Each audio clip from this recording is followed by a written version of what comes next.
तो दोस्तों, आज से मैं फिर से सोलो लेवलिंग को एक्सप्लेन करना शुरू करने वाला हूं।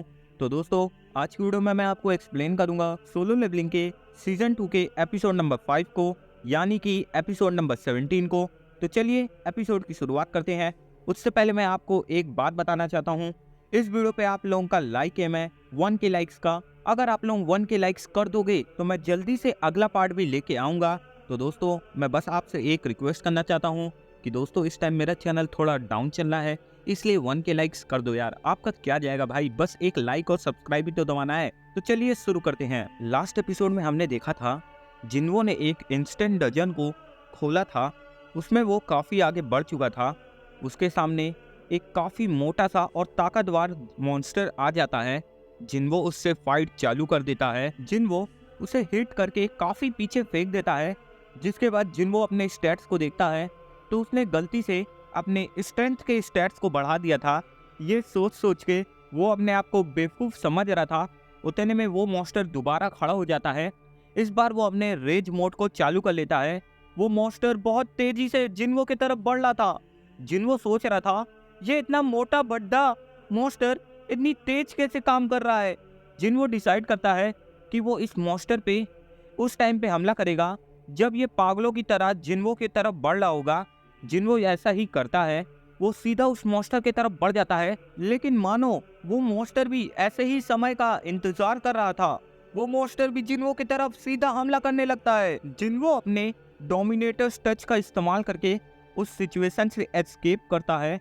लेकिन इस टाइम तक जिन्हो काफी थक चुका था। वो इधर उधर देख के सही सिचुएशन को ढूंढने लगता है। तभी उसे एक काफी बड़ी सी बिल्डिंग दिखाई देती है। जिन्हो उस बिल्डिंग की तरफ भागने लगता है। वो मॉन्स्टर भी जिन्हो के पीछे पीछे आ रहा था। तभी जिन्हो अपने स्प्रिंट को एक्टिवेट करता है। वो बिल्डिंग गिर रही थी। जिन्हो सही मोमेंटम और एंगल को पकड़ता है, जिसके बाद वो सीधा उस मॉन्स्टर के कंधे पे मार देता है। वो मॉन्स्टर दर्द के मारे चिल्लाने लगता है। जिसके बाद सीन शिफ्ट होता है। हमें इधर एक बूढ़ी औरत दिखाई जाती है, जिससे चीफ पूछ रहे थे क्या तुमने यूनिट 902 से किसी जवान आदमी को देखा है। वो बूढ़ी औरत बोलती है पता नहीं, मैंने उसे काफ़ी समय से यहाँ नहीं देखा। जिसके बाद ही जिन चीफ को बताती है कि जिन वो कुछ समय के लिए ट्रिप से बाहर गया है। चीफ पूछते हैं तुम्हें ये सब कैसे पता। वो बताती हैं कि सोंगाय जो जिन्वो के साथ आई थी, उन्होंने उसको कांटेक्ट किया था। वो जिन्वो की बहन की करीबी दोस्त है, तो उसने मुझे ये सब बताया। चीफ बोलते हैं वो ट्रिप पे बाहर गया है, लेकिन उसने तो काफ़ी समय से अपने क्रेडिट कार्ड या बैंक से कुछ भी पेमेंट नहीं की, तो ऐसा कैसे हो सकता है। पार्क हिजिन बोलती हैं तो क्या आप ये सब चीज़ भी पता लगा सकते हैं।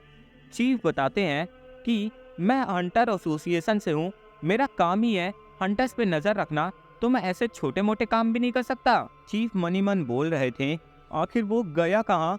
जिसके बाद फिर से हमें जिन्हो दिखाया जाता है, जो उसी मॉन्स्टर पे लगातार हमले करे जा रहा था और इस तरीके से वो उस मॉन्स्टर को मार देता है। जिसके बाद वो रिवॉर्ड्स को कलेक्ट करने लगता है।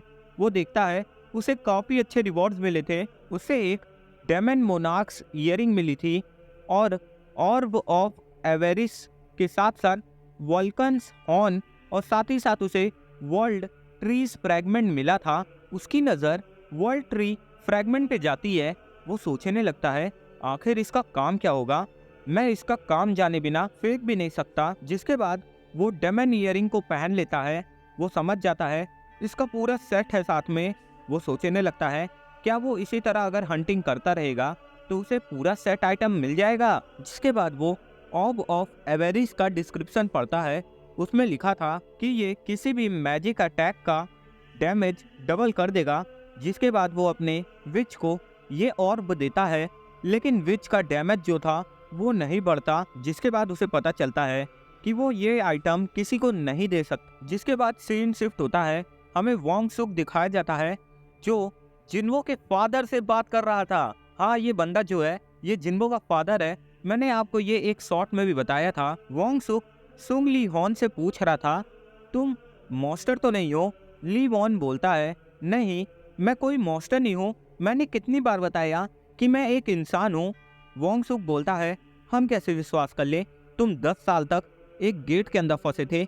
हमको कैसे पता चलेगा तुम इंसान हो या जानवर, क्योंकि मॉन्स्टर तो इंसान का भी भेष लेके बाहर आ सकते हैं। बस तुम मुझसे कोऑपरेट करो, मैं तुम्हें मॉन्स्टर घोषित नहीं करूंगा। ली हॉन बोलता है ठीक है।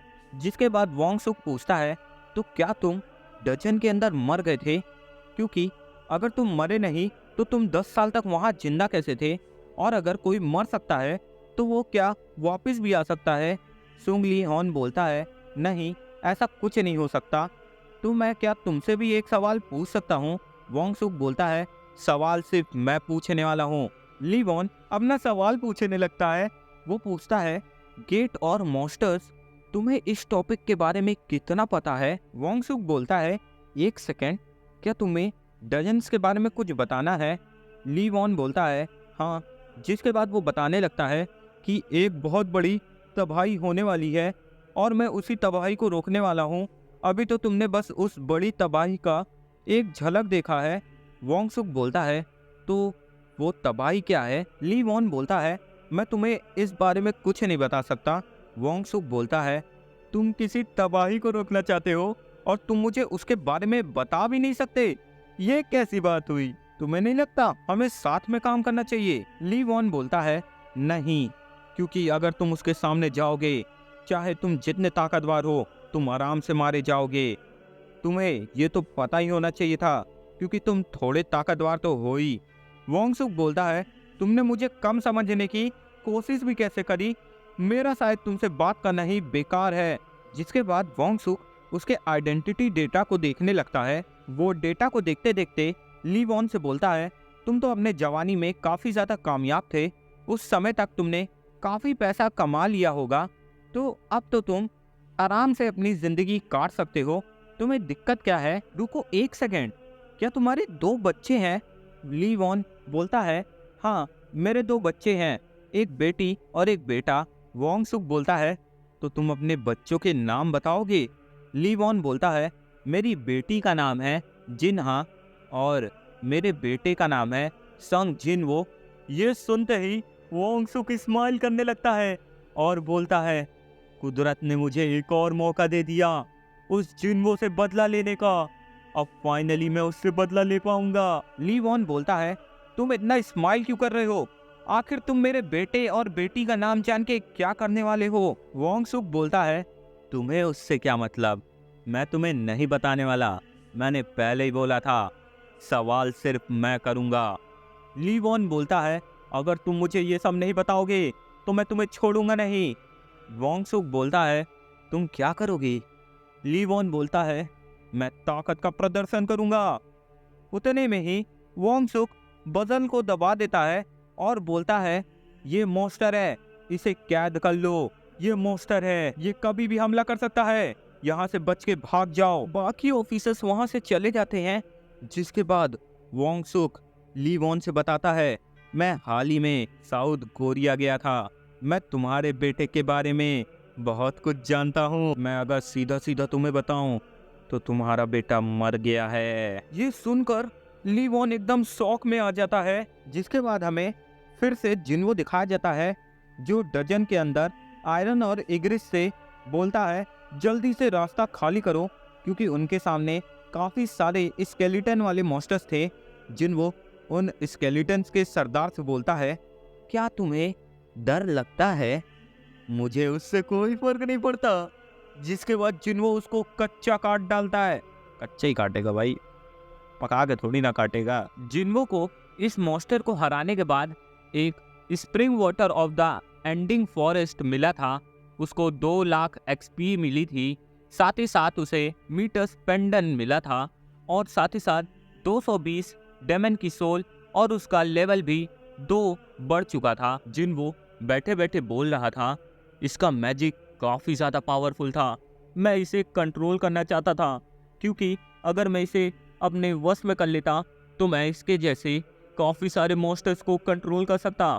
लेकिन किसी कारण से मैं इसे अपना शैडो डीमन नहीं बना सका। लेकिन मुझे इसमें से एक सेट पीस मिला है। मुझे और भी क्या उम्मीद हो सकती थी एक बॉस ग्रेडेड डीमन से, लेकिन एक सेट और भी बचा है मतलब एक बॉस ग्रेडेड डीमन अभी भी बचा है, लेकिन वो आगे नहीं बढ़ सकता था क्योंकि उसने अपनी लिमिट भी रीच कर ली थी और साथ ही साथ उसने 10,000 की 10,000 डीमन सोल्स को इकट्ठा कर लिया था। जिसके बाद जिन्वो के सामने क्वेस्ट कंप्लीट करने के लिए रिवॉर्ड्स का ऑप्शन आता है। उनमें से 3 रिवॉर्ड थे, item of your choosing, bonus stats +20 और साथ ही साथ हिडन रिवॉर्ड। लेकिन जिन्वो रिवॉर्ड 1 को एक्सेप्ट कर लेता है। जिसके बाद जिन्वो के सामने एक और पॉपअप आता है, you can choose any item, please choose an item. जिसके बाद जिन्वो सोचने लगता है कि अगर वो जल्दबाजी में कोई भी आइटम चूज करेगा तो वो गलती से ऐसी चीज़ को चूज कर लेगा जो उसको बाद में बेचना ही होगा। इसलिए वो कर्ज आइटम बॉक्स को चूज कर लेता है। जिसके बाद उसमें से एक और की निकलती है और उसमें कोई भी डिस्क्रिप्शन नहीं था। जिन्वो सोचने लगता है, मैंने ऐसा आइटम तो आज तक नहीं देखा जिसका कोई भी डिस्क्रिप्शन ना हो। जिसके बाद जिन्वो उस की को अपने इन्वेंट्री में रख देता है। फिर वो सेकंड रिवॉर्ड को एक्सेप्ट करता है। वो 20 के 20 स्टैट्स अपने इंटेलिजेंस में डाल देता है। इस तरीके से वो काफ़ी ज़्यादा इंटेलिजेंट हो जाएगा। जिसके बाद वो रिवॉर्ड थर्ड को एक्सेप्ट करता है जिसमें से उसे हॉली वाटर ऑफ लाइफ मिलता है। सीन शिफ्ट होता है, हमें एक जगह दिखाई जाती है जहाँ पे काफ़ी ज़्यादा आग लगी थी। वहाँ पे फायर फाइटर्स आग को बुझा रहे थे। इधर हमारा एक बंदा बोल रहा था कि जब भी एस रैंक हंटर्स की लड़ाई होती है तो काफ़ी तबाही होती है, लेकिन आज तो कुछ ज़्यादा ही तबाही हुई है। इसका मतलब ये लड़ाई काफ़ी ज़्यादा खतरनाक थी। हमें दिखाया जाता है वोंग सुक घायल पड़ा हुआ था। जिसके बाद इधर हमें जिन्वो दिखाया जाता है जो अपनी मॉम के पास आया था। उसकी बीमार माँ सो रही थी। जिन्वो बोलता है, ये हॉली वाटर ऑफ लाइफ किसी भी बीमारी को सही कर सकता है, तो मतलब ये मेरी मॉम की बीमारी को भी सही कर सकता है। लेकिन हॉली वाटर ऑफ लाइफ को क्राफ्ट करने के लिए मुझे 3 बॉस ग्रेडेड आइटम्स चाहिए, लेकिन अब तक मैंने सिर्फ 2 कलेक्ट किए हैं। मुझे तीसरा आइटम भी चाहिए। इसका साफ साफ मतलब है वो आइटम ज़रूर डेमन कैसल के ऊपर वाले फ्लोर्स में होगा, तो मुझे ऊपर चढ़ना होगा। अब तक मैंने अपना काफ़ी लेवल बढ़ा लिया है। अब मैं एस रैंक के बराबर तो होऊंगा ही, तो अब मुझे किसी चीज़ से नहीं डरना चाहिए। मेरी मॉम इंतज़ार करिए, मैं दोबारा ज़रूर आऊँगा। जिसके बाद जिन्वो यहाँ से चला जाता है। जिसके बाद हमें कोरिया दिखाया जाता है। कोरिया में कोई न्यूज़ सुन रहा था, उसमें ये न्यूज़ आ रही थी, यूएस में बड़ा हंगामा हो गया है। यूएस ब्यूरो ऑफ हंटर में रहस्यमयी तरीके से धमाका हुआ है।